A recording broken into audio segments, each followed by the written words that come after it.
Hello, I'm Whitney, and I want to welcome you to Ladies Takeover Empowerment Podcast, where we're all about helping you to succeed and become the very best version of yourself. So I'm super excited because on tonight, we are doing something fabulous. I am so excited. And I want you to buckle up and hold on tight because we are doing our finale. Yes, our finale for season 9, Women in Action. And we were live in Zimbabwe, you guys. And so we are going to do a recap with all of my amazing guests that were with us live in Zimbabwe. So let's welcome to the stage. First of all, we have none other than Miss Grace Jackson. Hey there. Good evening and hello. How are you? I'm doing wonderful. How are you? I am great and excited to be back. And you look pretty. Oh, well, thank you. Thank you so much. And next up, we have none other than another Jackson in the house, Dr. Kiva Jackson. Hey. Hi.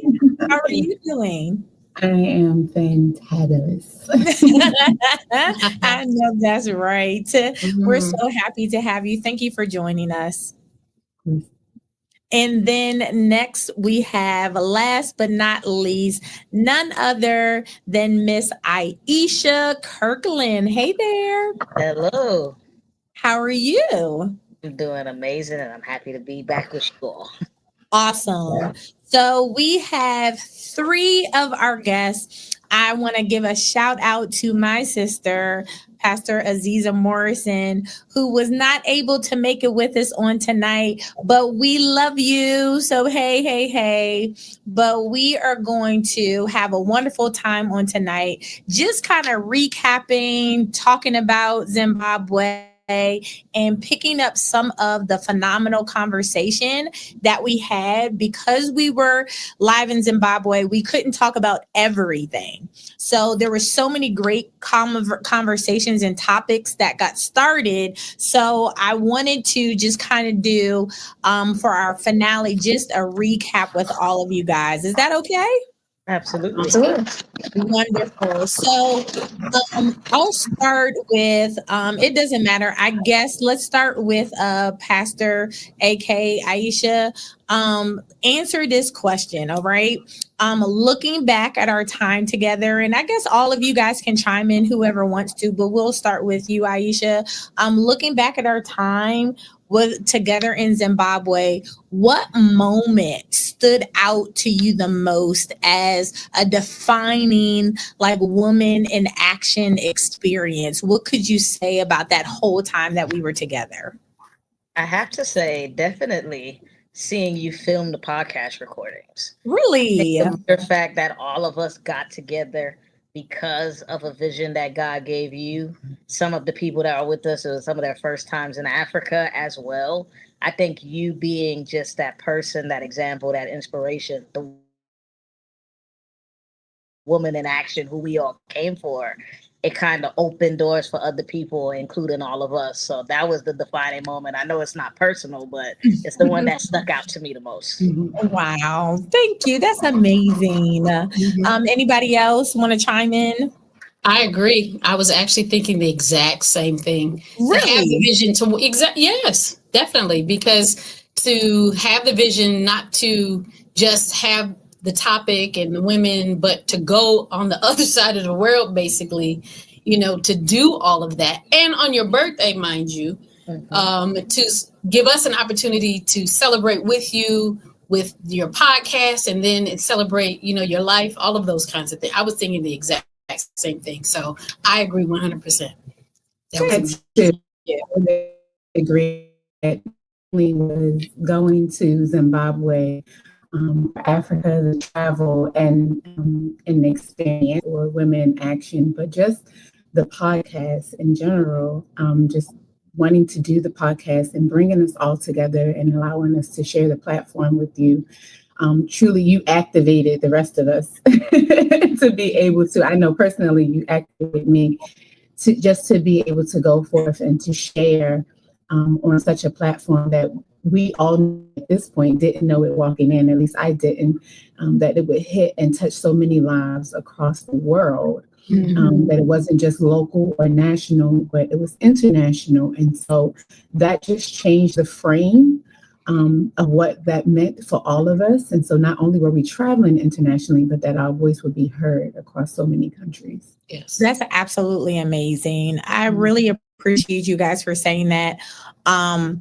To be quite honest, when I really thought about doing it, I wanted to do something that was different and that would open up the doors and an opportunity for other people the world, because my counterparts and I, we travel all the time, but to do something different where people could have that same experience that we have while doing the podcast, I was like, let's try it. But then at the same time, I was so apprehensive, very apprehensive, because I was like, I don't know if this is a good idea or not, or if it was just an idea that I had in my head that we probably shouldn't have been doing. So I was like, this is either going to be really, really great or really, really bad. We'll never do this again. So I appreciate all of you and your kind comments for the encouragement, because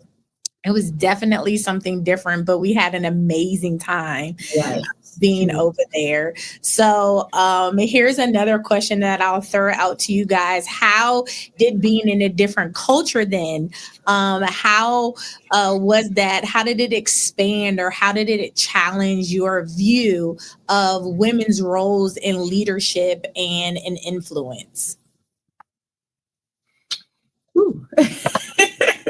Deep question. Yeah. I don't know. I mean, I felt like in general, it changed my perspective. And it also changed my daughter's perspective. So I just want to give a little bit of insight of that. My goal for taking her with us was simply because I wanted her to see differently, or to see through a different lens. Not that we don't travel, but I needed her to really see women in action, right? I needed her to see that you really can go along with other people that you're not related to, that you may not share a lot of time with personally, and still have an enjoyable time, or just allow each other to show love towards one another and is genuine. Yeah. And that level of influence and leadership. So leadership doesn't have to be boisterous or loud, but that the example that you set, and she really did get to see different examples of leadership in all of us, not only those of us that are on this call, on this podcast today, but also those that travel with us. She just saw a different level of or exemplary leadership, should I say, from everyone that was there. And it was genuine. You know, it made her gravitate to it because of the people that we went with, to the point she was asking, like, when are we going somewhere next? Because now she's excited. And she came back talking about her experience, but not so much as I went traveling with my mom, but this is what I saw. And it was not about the attractions that was there, or the tours that we went on. Yes, some of it was, but it was actually the people that she was around. That's awesome. That's great.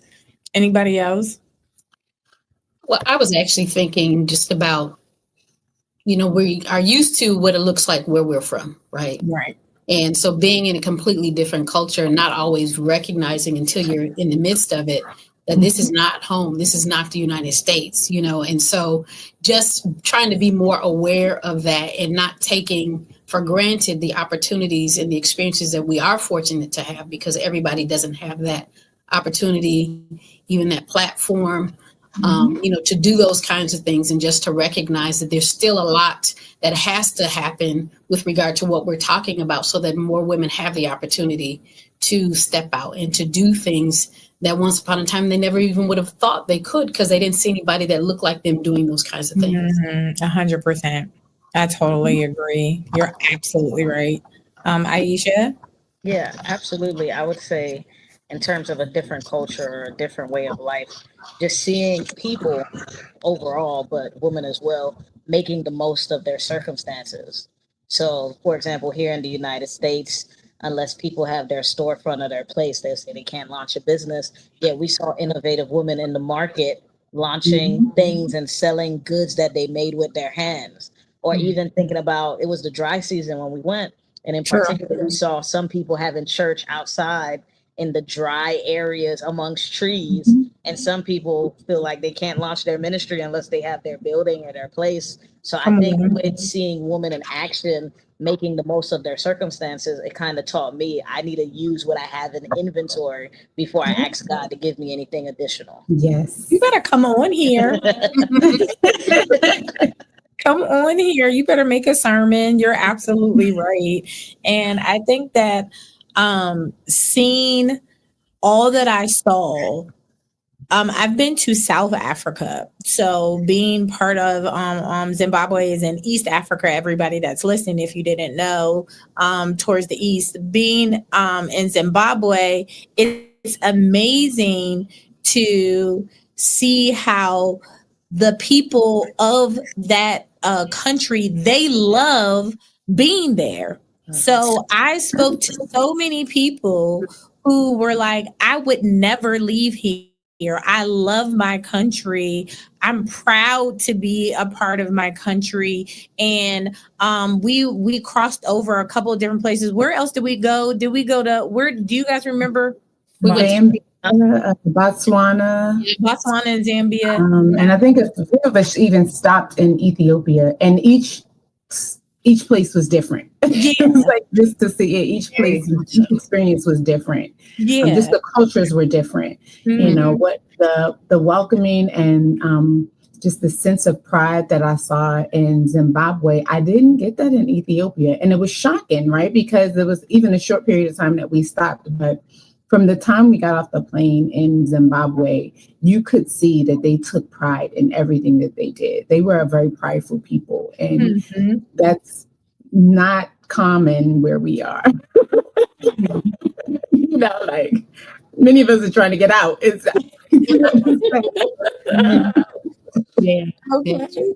Right. And we got a chance. We traveled separately from you all, my small group. Mhm. We were in Johannesburg or Joburg, as it's yeah.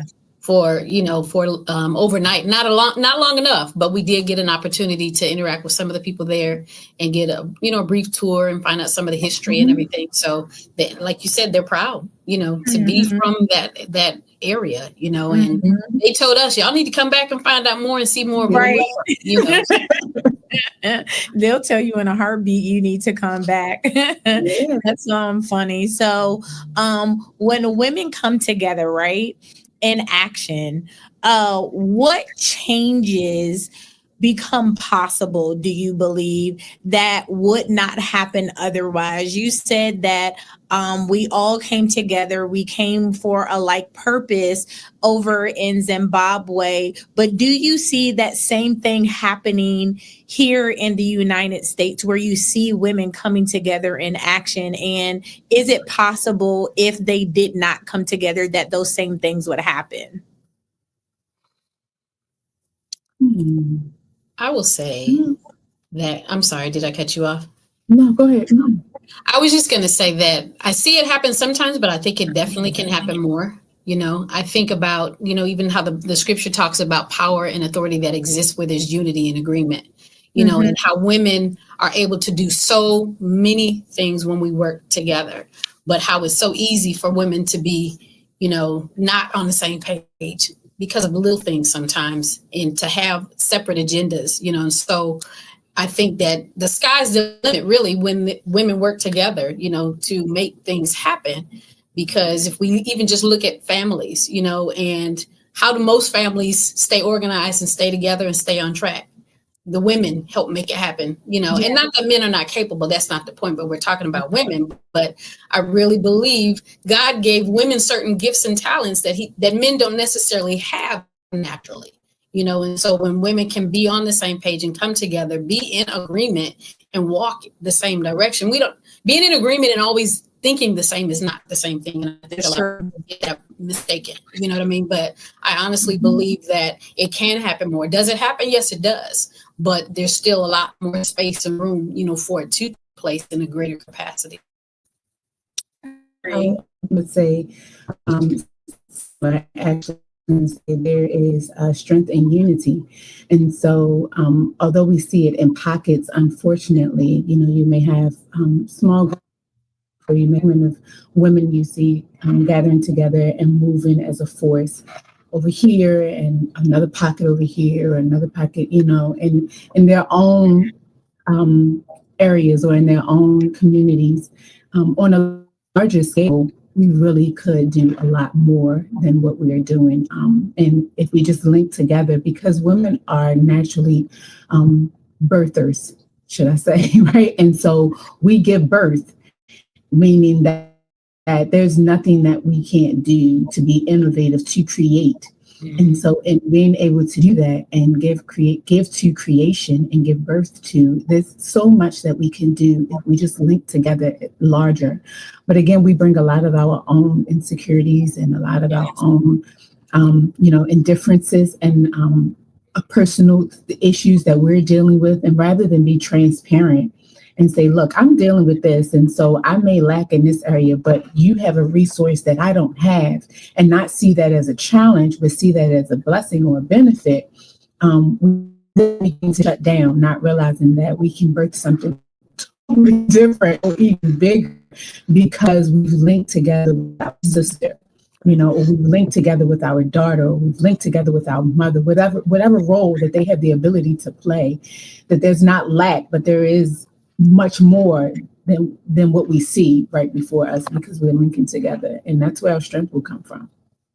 100%. I totally agree. And what's even more concerning, I think, is the reasons why we don't come together, right? Because the reality is, in my personal opinion, there's space for us all. There's room for us all to do everything that we do. But somehow we get in our mind like, oh, well, if you're doing something similar to what I'm doing, and I have to disconnect myself, or I was doing it before you, or you were doing it before me, so we can't get along with one another. Or you pick apart what people are doing rather than figuring what do you have that can help me, and what do I have that can help you, and how can we come together to help one another and bring our small pieces together to make it something bigger and greater. Anything to add, Aisha? Yes, absolutely. I agree with what Dr. Kiva was sharing in terms of sharing resources.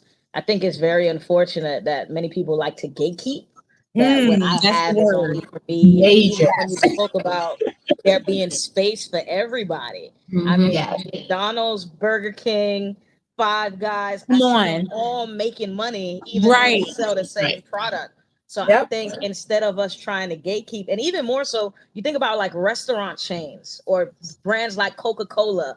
There's a parent company that owns a lot of the things that we think are competing. And it's working to benefit everyone making money in the conglomerate. So I think in the same way, even if we do the same things, we could help each other's businesses by sharing ideas and not feel intimidated that if I help you, it's going to slow me down. That doesn't seem like the kingdom mindset to me, but so I enjoyed that even though we were all different women, we had different perspectives to contribute. Even, for example, I believe both Grace and I work with young people, but just in two different ways. But I was able to learn from her perspective to be able to incorporate it, even though my young people come from a different place. So yes.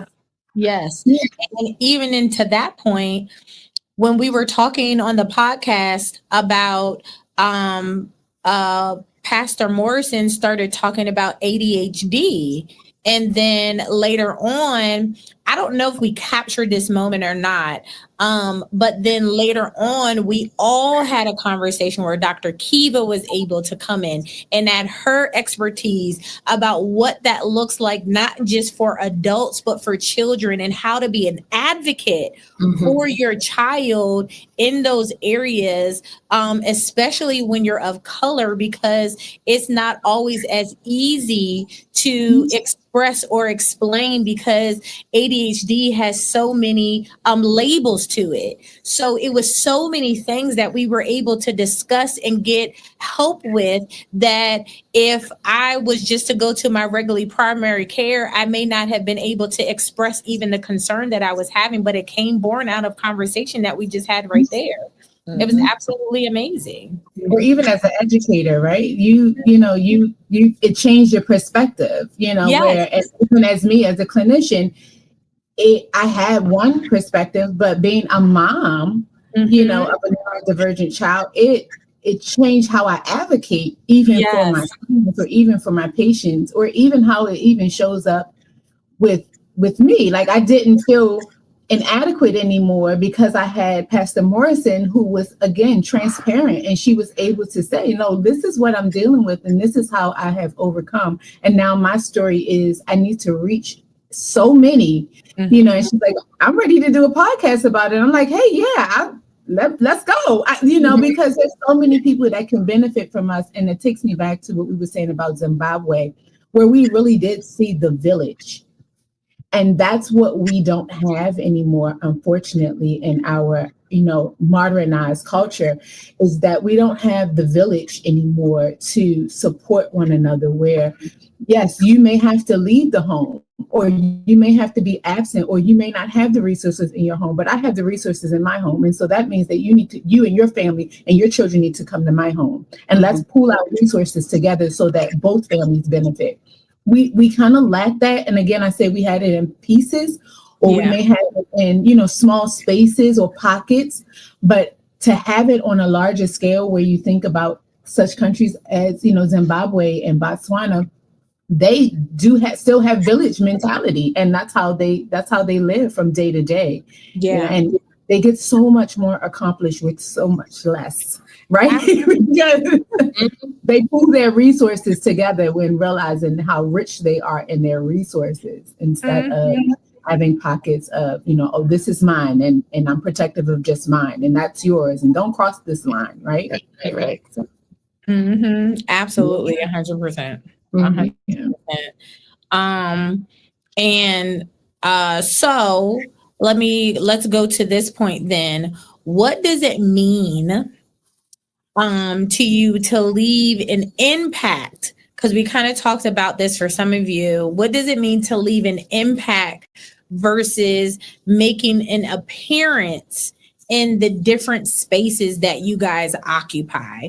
So I kind of touched on how you're a doctor, Dr. Kiva, and then Aisha, you talked about how you and Grace have different areas that you guys deal with in children. So talk to us about, how do you feel? Do you leave an impact, or do you make an appearance in your areas of spaces that you occupy?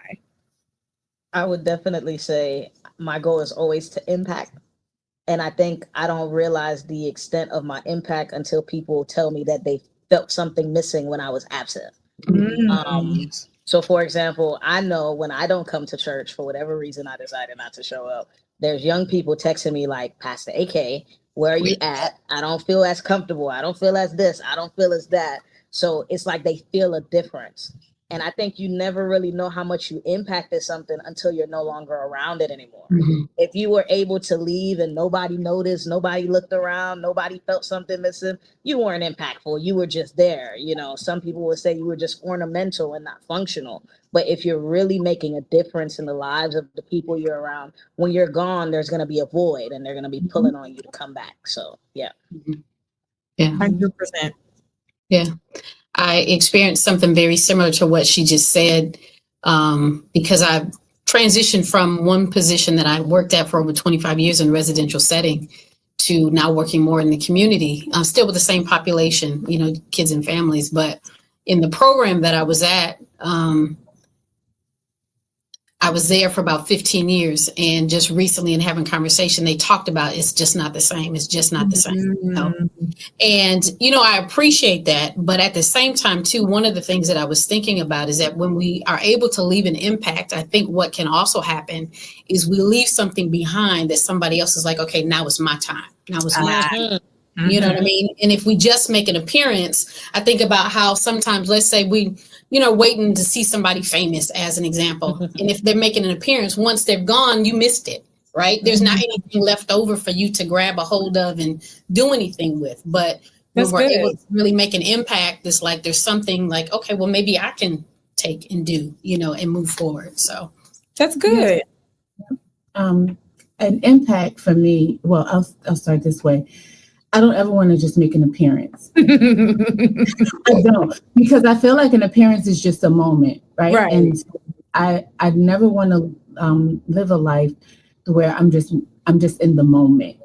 I just feel like I've been through too much, and my life is too purposeful to just make an appearance. And so I almost enter every arena wondering what can I leave? What can I be impactful, or is there a life to touch? And it same as you guys, I started off in juvenile justice, and that's where my baby is. Actually, in 2007, and I took a sabbatical and left from 2007 to 2013. Thought I wanted to go to the boardroom, the executive level, and still was doing nursing leadership differently, but I wasn't in the lives of individuals in that human service.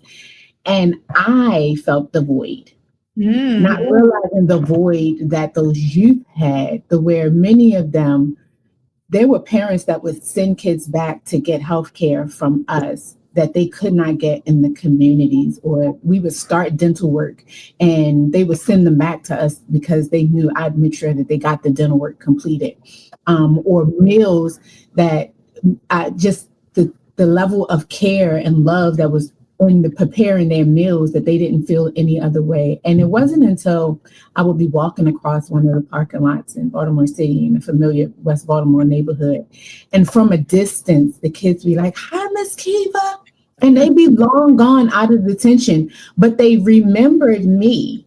Not so much that they wanted to run up to me or I felt threatened by them because of whatever had landed them in detention, but because they felt a love or impact from me when they were detained, that they saw me before I could see them. I'd be trying to struggle to figure out who's that. I can't remember because they've grown up. It's been years that passed.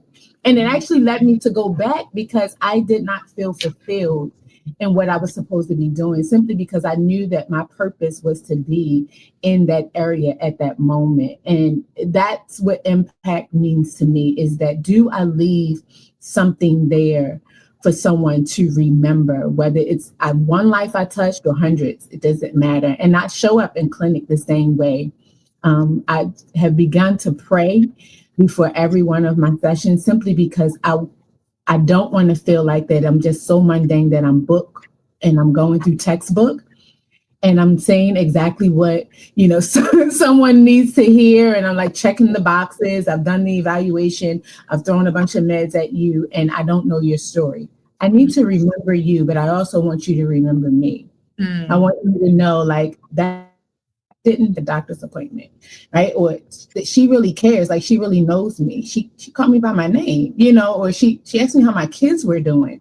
And so leaving that impact is much, much more than an appearance, because if we're just leaving appearances, then we're not doing what we were purposed to do. That's amazing. And I totally agree. And I can tell you from personal experiences, having a doctor that cares about you, and it just takes like 2 minutes. 2 minutes to just like act. I mean, at least act like you care. You know what I mean? Even if you don't really, Right. just to kind of act like you care instead of being in, out, look at the paper and then roll out. It makes a huge difference. Huge difference. So kudos to you for doing that and taking the time to care, and all of you for making an impact on the world. So Grace, Yes. tell me, or all of our listeners, everyone who's listening, what example of resilience from the women we encountered encouraged you to keep moving in your own journey? I think listening to all of the stories of the ladies that are on the panel really spoke to me. Okay. I like to listen and just see, because it gives you, to me, it gives an opportunity to kind of see more into who you are, as a person, and to recognize that they were able to overcome so many different things, whether we're talking about, someone that's, on the younger side, when I think about Pastor AK, or not, because at the end of the day, there are challenges in everybody's life. And I think just listening to you ladies share, your challenges, how you've overcome, how you persisted, how you continue to pursue, despite everything, because you didn't share everything. You just shared some of the things, spoke to me, and I just appreciate being able to soak that in from other people, because a lot of times I think we fool ourselves when we think that we're the only ones that are going through something. That's not the case at all. So that's what I would say. Good. And I'll tell you that that what we don't realize is that when we're listening to everybody else, I think I was just talking to somebody about this, is that sometimes it's those moments of vulnerability when we make ourselves vulnerable, when most of the time we're used to like putting up like a hard exterior and don't want to let people into our lives, is the reason why we have the testimony in the first place. So sharing and being vulnerable and explaining to someone what's been happening or what's gone on in our lives really helps people to connect with us. Because sometimes when you look at people afar off, they seem so untouchable, or they seem like they're so perfect and they've accomplished all these things. Because most times, I know I don't post my challenges on social media. I'm not going when I have a bad day and posting the bad stuff on social media. But when I can have a personal conversation with you, I can tell you how I overcame something and what I did to get through some of those tough times, So I think it makes a difference in everybody's life when you're able to have those different types of conversations. And it was really great. It really was. It really, really was. So tell me, Kiva, from being in Zimbabwe during your time, what personal challenges do you think that you overcame, and did anything surprise you while being there? Yes. So just to go back to your previous comment, and full transparency, I'm not one that trusts easy or that shows up, or just let myself be vulnerable, right? Like I always feel like I have to keep a level of masking on, like because there's a certain level that people expect from me, or a certain person they expect to show up. And from the time of boarding to even go to Zimbabwe, I didn't gather that. I didn't feel the need to not, and none of us had ever traveled together before, right? And outside of just maybe a service here or there, we didn't really spend a lot of personal time together. And so it's like the level of comfort, just like, these are my people. Like, I can be Kiva, right? I don't have to show up as Dr. Jackson, or I don't have to show up, as Sister Jackson. I could just be Kiva. Like, it was almost like going to a family, event, like a Thanksgiving dinner, and just like being comfortable and being able to laugh and it be genuine. I didn't have to show up any other way. And in doing that, and it wasn't just me. I could sense that was across the board. Everybody felt that way. Even if we may have had some reservations initially, they went out the door almost immediately, like just like I said at the airport, right? So, doing that, I actually developed a closer friendship or closer sisterhood to most of the people that traveled there, where I probably wouldn't have known them or even been able to engage in any other arena or way with them. And it has been truly enlightening to me, even to have one of the travelers who just will call my daughter now and just speak to her. And I don't even know, like, or, impart into her. And I don't even know the conversations that they have, but to know that my daughter was trusting enough to say, hey, I just wish also a happy birthday, or, she called and checked on me today, or I got a text message. And that just warms my heart to know that that was initially a challenge for me, but I didn't encounter that where I thought I was like, oh, by the time I get comfortable, we'll be on our way back. And that was not the case at all. Not the case at all.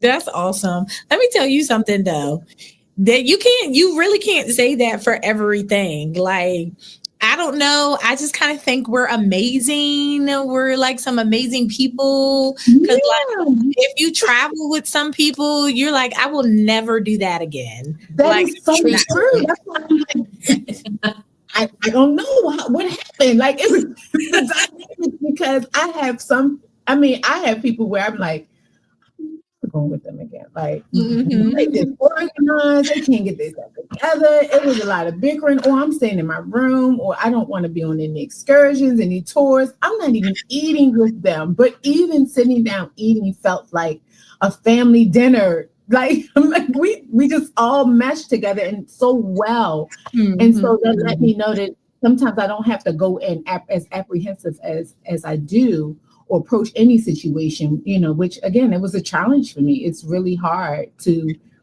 trust that I can be me, but you guys made it so welcoming, and I was grateful for that.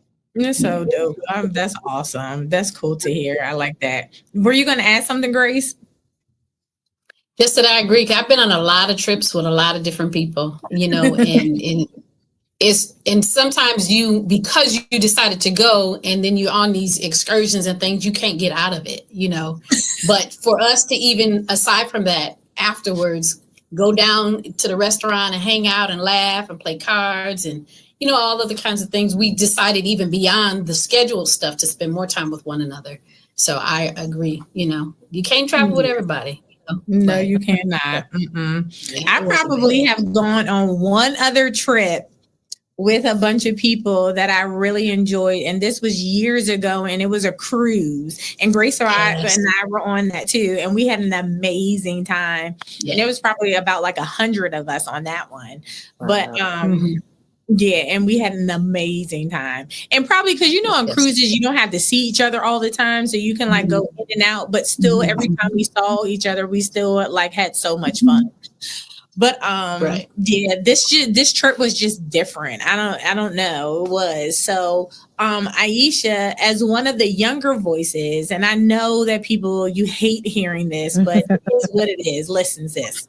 As one of the younger voices on the panel, how did being in Zimbabwe help you see your generation's role differently? I think it kind of, I wouldn't say differently, but reminded me that there's big shoes to fill, because as much as people always say young, I also love it in a sense of knowing that I have a lot of time to do a lot of things. And it reminds me of when Bishop Curry says, I want my ceiling to be your floor. Yeah. So it's like, if I'm able to be exposed to an opportunity at 21 to do a podcast in Zimbabwe, when I get older, it has to be higher than that. That's a floor opportunity now, So I think or even to hear people that have not one, but 2 DNPs, not one, but 2 doctorates. It's like, okay, there's room for growth. So I looked at it as, even with the people I shared with on the podcast, being on the panel with you guys. I said, okay, if you guys were able to do this, I have no excuse. I have the blueprint, I have the manual. Now my job is to follow suit and ultimately learn from you guys' wisdom to supersede by God's grace. I love it. Come on. You're just so amazing. Yes. You're so amazing. Yes. I really appreciate all of you guys for taking time out of your busy schedule. I think that we had an amazing trip because you all were on it. And you all were amazing. So the whole time you were talking about we had fun and people are in action and it was amazing and I was apprehensive. It's like, duh, it was because you guys were there. That's what made the trip amazing, was because you all were there. And I was so blessed and privileged that you all thought enough of me to even come across the world with me. So I was just honored. And I'll tell you, people will not go across the street to see you and do things for you. So for you guys to come out of your own pockets and to go across the world, I am just so honored and the world in front of all of you guys. Thank you. I mean, you guys are just absolutely amazing. Thank you so much. And I speak blessings upon your life because I know that this is just the beginning. There's so much more that God has in store for you. So I have to say that to you all. So I'm going to give one more question for all of you, and I want all of you to answer. After Zimbabwe, right? And we're back here now. We're back in our different respective areas. How will you continue to live out being a woman in action in your everyday life, beyond what you do personally in your area of what you do as your for your job or your occupation, but in everyday life? What's one thing that you challenge our audience to do as a next step to be that woman in action, if that makes sense what I'm asking? You want to start, Grace? Sure, I can start. The one thing that sticks out to me is to be more intentional. I recognize, even if just talking about going on this trip, I've seen so many people since then that comment about it. I don't bring it up. They just comment about seeing, that I went and all this other kind of thing. And so recognizing that people are always watching, whether we ever know it or not. And so we have a responsibility really to be more intentional, because the intentionality demonstrates that I'm not just doing this for myself. I'm doing it because there are others that are coming behind that want to walk alongside, that some may even go past me, but that we have a responsibility in essence to recognize that we are where we are and are able to do and accomplish what we accomplish because we stand on the shoulders of those that came before us. And so we have a responsibility to provide that opportunity for others. I have nieces and just access to so many young people, even outside of the work that I do, and so just thinking about that part, to leave as big of a legacy as possible, just by being intentional, just by taking the next step that God said. Sometimes we're so focused on, so far down the road that we have to recognize where we are right here, to do intentionally what we're supposed to do, to recognize that somebody's watching. And the only way that I can do what I do is because somebody before me said, hey, you can do this, so that's the biggest thing I think that I got from all of that, to make sure moving forward, that's what I'm trying to do. Beautiful, beautiful. Kiva? I would say most recently, probably since we've been back, my biggest thing for myself as well as others that I pour into is telling them to take up all the space. And when I say that, that means because there was so much great, like even on this call right now, there's so much greatness. And we have so many great individuals around us, and even within ourselves. I think we dim our light, and not, and we're, because we are intimidated of being too much. Or, hearing what people say to us so that we think too highly of ourselves, or we may be too confident. But we have a lot that we have accomplished, and it hasn't been easy.